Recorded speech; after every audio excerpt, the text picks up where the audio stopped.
Hello viewers, আসসালামু আলাইকুম। সকালে কেমন আছেন? আলহামদুলিল্লাহ, আমি ভালো আছি।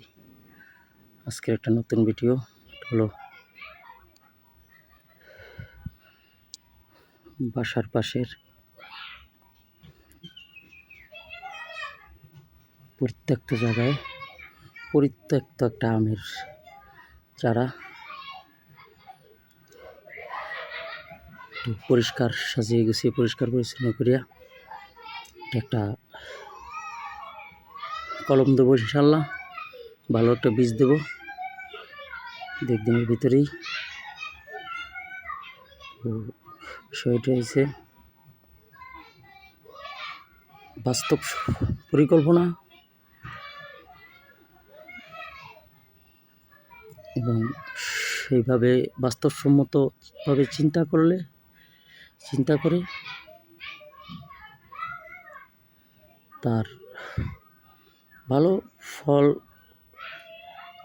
তার রেজাল্ট ভালো না হইলেও অন্তত আত্মতৃপ্তি থাকে যে একটা ভালো কাজ করতে চেষ্টা করছি।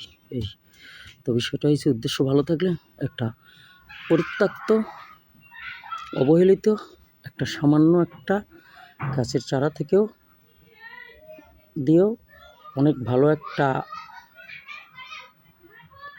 বীজ বা ভালো একটা জাত বা ভালো একটা কিছু জায়গা থেকে রিপ্লেসমেন্ট করিয়া ভালো জায়গায় নিলে ভালো একটা পরিবেশে ভালো একটা কিছু আর হইতে পারে। এটাই আর কি মূল বলার বিষয়। তো যাই হোক, সেভাবেই আর কি জিনিসটা গুছ করছি। দেখি হঠাৎই কিছুক্ষণ ঘন্টাখানেক আগেই দেখলাম যে জিনিসটা চারাটা তো খুব সুন্দর আছে। এই জায়গাটা একটু পরিষ্কার করে করলাম যে জায়গাটা ভালো একটা বীজ দিয়ে কলমটা ধরে তারপর অন্য জায়গায় নিয়ে নেবো ভালো একটা পরিবেশে ইনশাল্লাহ।